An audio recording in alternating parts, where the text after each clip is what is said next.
Through the Looking Glass by Lewis Carrol.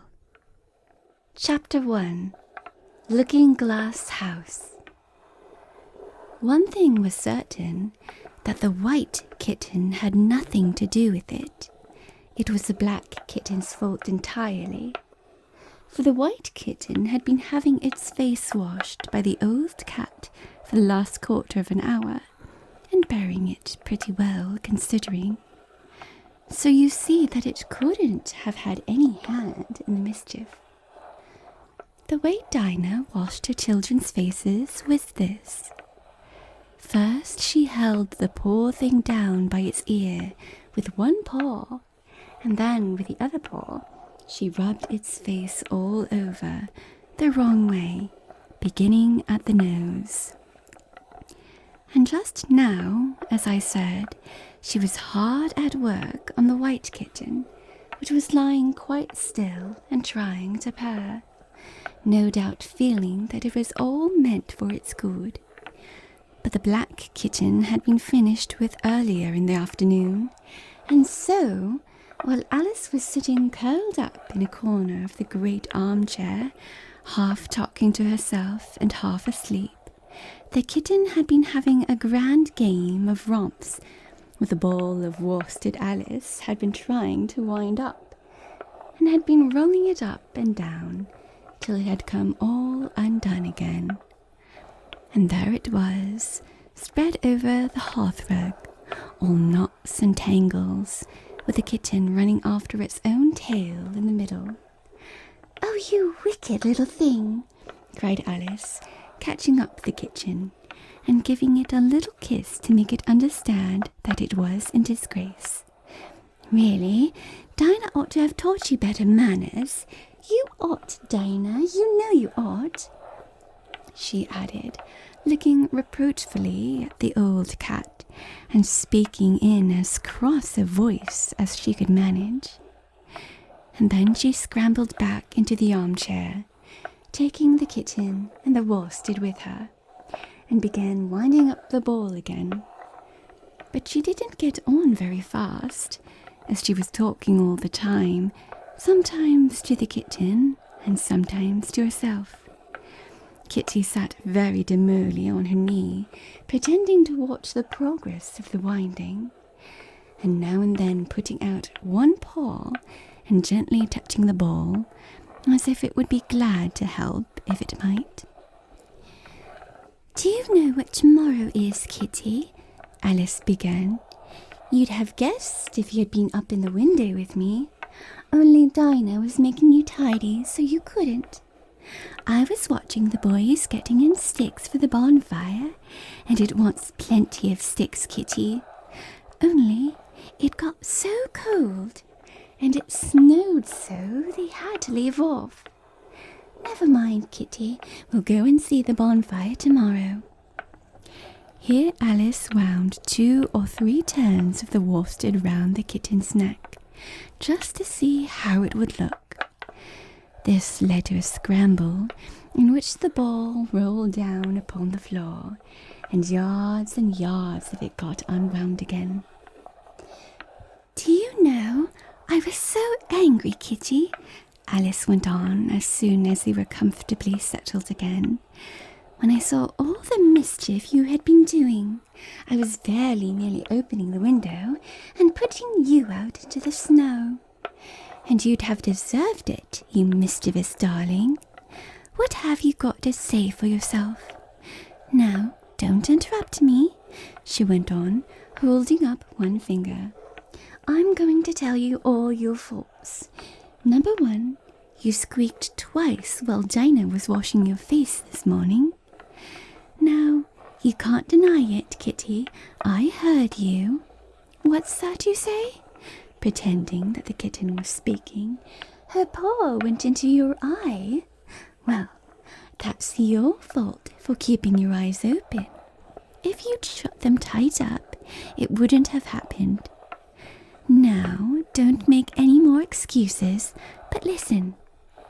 Number 2, you pulled Snowdrop away by the tail just as I had put down the saucer of milk before her. What, you were thirsty, were you?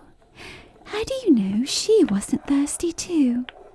Now, for number 3, you unwound every bit of the worsted while I wasn't looking. That's 3 faults, Kitty, and you've not been punished for any of them yet. You know I'm saving up all your punishments for Wednesday week. Suppose they had saved up all my punishments, she went on, talking more to herself than the kitten. What would they do at the end of a year? I should be sent to prison, I suppose, when the day came. Or, let me see, suppose each punishment was going to be without a dinner. Then, when the miserable day came, I should have to go without 50 dinners at once. Well, I shouldn't mind that much. I'd far rather go without them than eat them. Do you hear the snow against the window panes, Kitty? How nice and soft it sounds, just as if someone was kissing the window all over outside. I wonder if the snow loves the trees and fields, that it kisses them so gently. And then it covers them up snug, you know, with a white quilt. And perhaps it says, "Go to sleep, darlings, till the summer comes again." And when they wake up in the summer, Kitty, they dress themselves all in green and dance about whenever the wind blows. Oh, that's very pretty, cried Alice, dropping the ball of worsted to clap her hands. And I do so wish it was true. I'm sure the woods look sleepy in the autumn when the leaves are getting blown. Kitty, can you play chess? Now, don't smile, my dear. I'm asking it seriously. Because when we were playing just now, you watched just as if you understood it. And when I said check, you purred. Well, it was a nice check, Kitty. And really, I might have won if it hadn't been for that nasty knight that came wiggling down among my pieces. Kitty dear, let's pretend. And here I wish I could tell you half the things Alice used to say, beginning with her favourite phrase, let's pretend. She had had quite a long argument with her sister only the day before. All because Alice had begun with, let's pretend we're kings and queens. And her sister, who liked being very exact, had argued that they couldn't because there were only 2 of them. And Alice had been reduced at last to say, well, you can be one of them then, and I'll be all the rest. And once she had really frightened her old nurse by shouting suddenly in her ear, Nurse, let's do pretend that I'm a hungry hyena and you're a bone. But this is taking us away from Alice's speech to the kitten. Let's pretend you're the Red Queen, Kitty. Do you know, I think if you sat up and folded your arms, you'd look exactly like her. Now do try, there's a dear. And Alice got the Red Queen off the table and set it up before the kitten as a model for it to imitate. However, the thing didn't succeed, principally, Alice said, because the kitten wouldn't fold its arms properly. So, to punish it, she held it up to the looking-glass, that it might see how sulky it was. And if you're not good directly, she added, I'll put you through the looking-glass house. How would you like that? Now, if you'll only attend, Kitty, and not talk so much, I'll tell you all my ideas about looking-glass house. First, there's the room you can see through the glass. That's just the same as our drawing room, only the things go the other way. I can see all of it when I get upon a chair, all but the bit behind the fireplace. Oh, I do so wish I could see that bit. I want so much to know whether they've a fire in the winter. You never can tell, you know, unless our fire smokes, and then smoke comes up in that room too. But that may be only pretense, just to make it look as if they've had a fire. Well then, the books are something like our books, only the words go the wrong way. I know that because I've held up one of our books to the glass, and then they hold up one in the other room. How would you like to live in a looking-glass house, Kitty? I wonder if they'd give you milk in there. Perhaps looking-glass milk isn't good to drink. But, oh, Kitty, now we've come to the passage.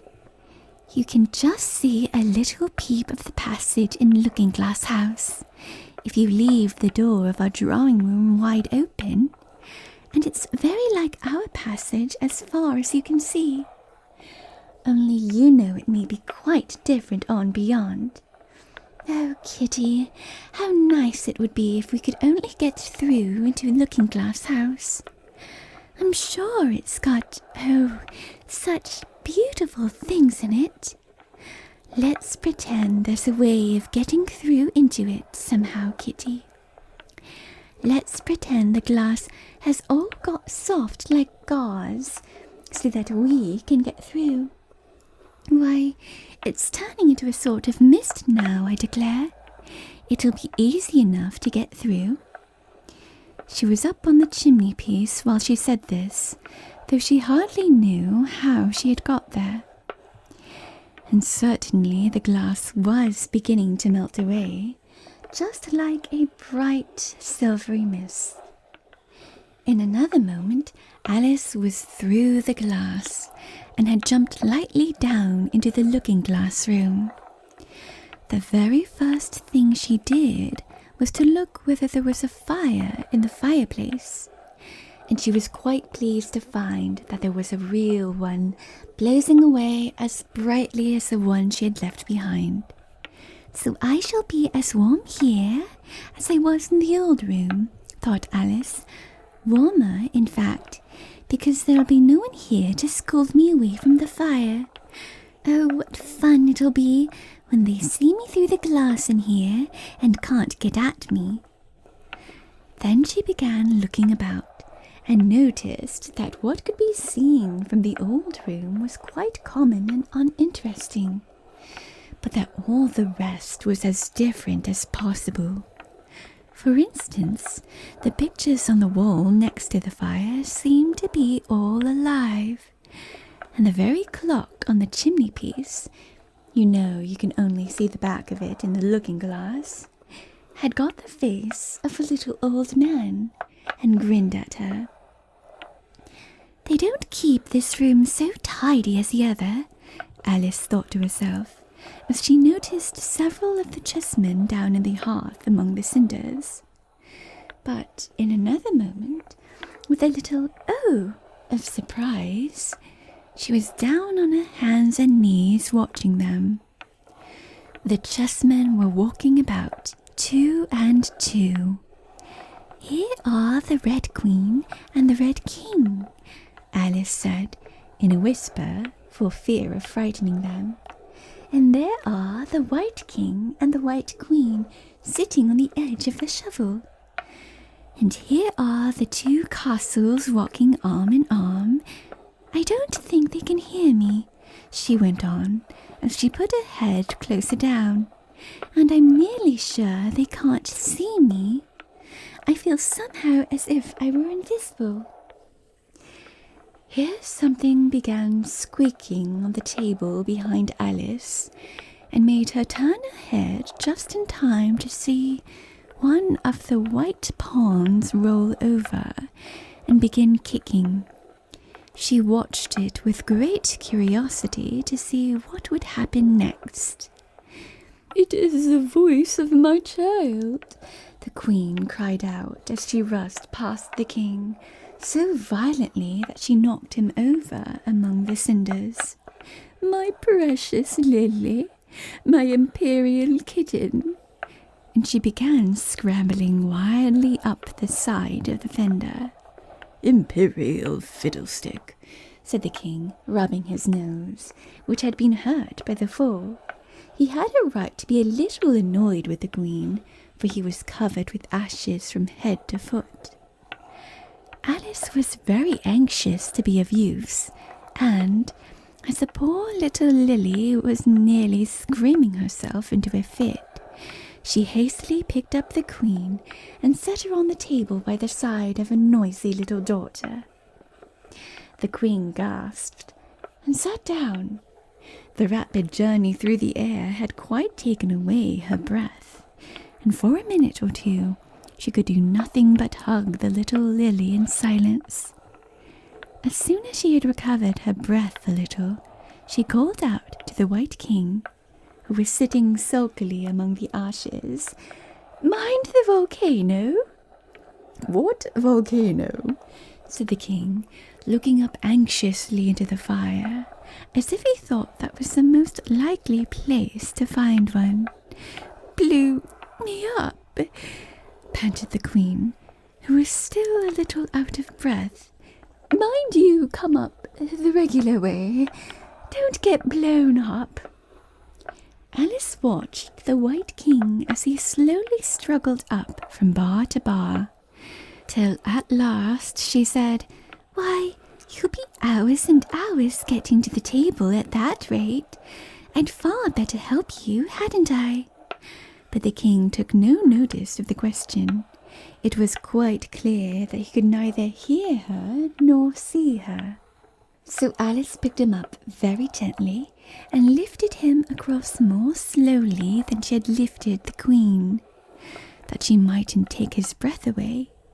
But before she put him on the table, she thought she might as well dust him a little. He was so covered with ashes. She said afterwards that she had never seen in all her life such a face as the king made when he found himself held in the air by an invisible hand and being dusted. He was far too much astonished to cry out, but his eyes and his mouth went on getting larger and larger and rounder, till her hand shook so with laughing that she nearly let him drop upon the floor. "Oh, please don't make such faces, my dear," she cried out, quite forgetting that the king couldn't hear her. "You make me laugh so that I can hardly hold you. And don't keep your mouth so wide open, or the ashes will get into it. There, now I think you're tidy enough," she added, as she smoothed his hair and set him upon the table near the queen. The king immediately fell flat on his back and lay perfectly still, and Alice was a little alarmed at what she had done, and went round the room to see if she could find any water to throw over him. However, she could find nothing but a bottle of ink, and when she got back with it, she found he had recovered, and he and the queen were talking together in a frightened whisper, so low that Alice could hardly hear what they said. The king was saying, "I assure you, my dear, I turned cold to the very ends of my whiskers." To which the queen replied, "You haven't got any whiskers." "The horror of that moment," the king went on, "I shall never, never forget." "You will, though," the queen said, "if you don't make a memorandum of it."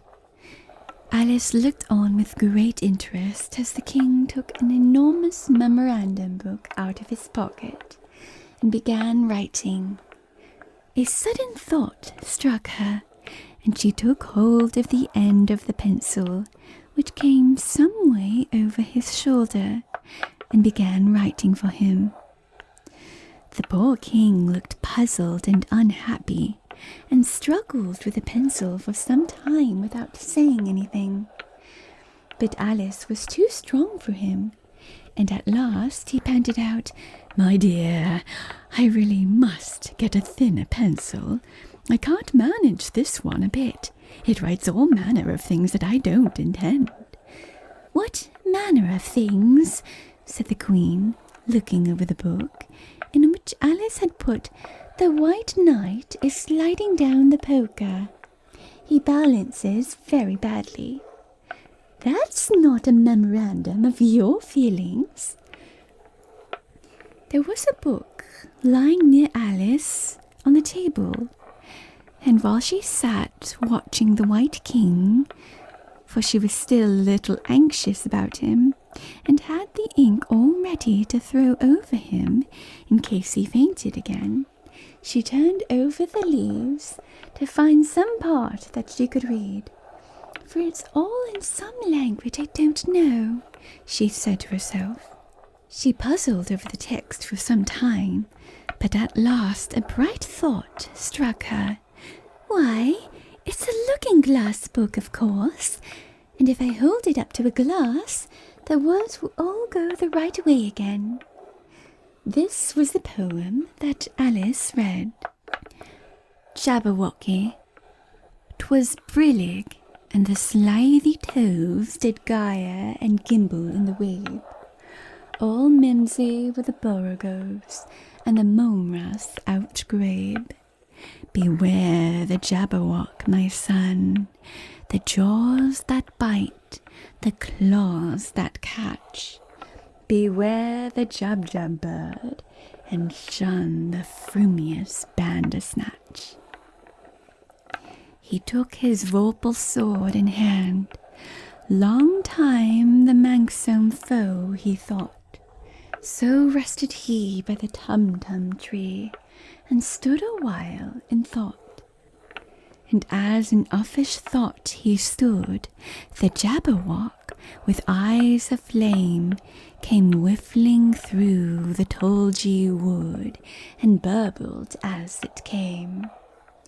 1, 2, 1, 2, and through the vorpal blade went snick-a-snack. He left it dead, and with its head he went galloping back. "And hast thou slain the Jabberwock? Come to my arms, my beamish boy. O frabjous Callooh, Calais," he chortled in his joy. 'Twas brillig, and the slithy toves did gyre and gimble in the wabe. All mimsy were the borogoves, and the momraths outgrabe.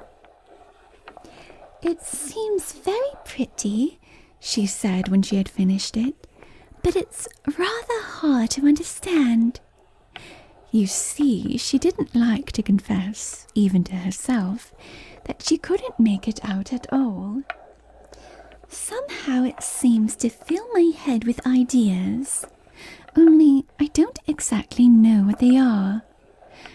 However, somebody killed something, that's clear at any rate. But oh," thought Alice, suddenly jumping up, "if I don't make haste, I shall have to go back through the looking-glass before I've seen what the rest of the house is like. Let's have a look at the garden first." She was out of the room in a moment and ran down the stairs, or, at least, it wasn't exactly running, but a new invention of hers for getting downstairs quickly and easily, as Alice said to herself. She just kept the tips of her fingers on the handrail and floated gently down without even touching the stairs with her feet. Then she floated on through the hall, and would have gone straight out at the door in the same way if she hadn't caught hold of the doorpost. She was getting a little giddy with so much floating in the air, and was rather glad to find herself walking again in the natural way.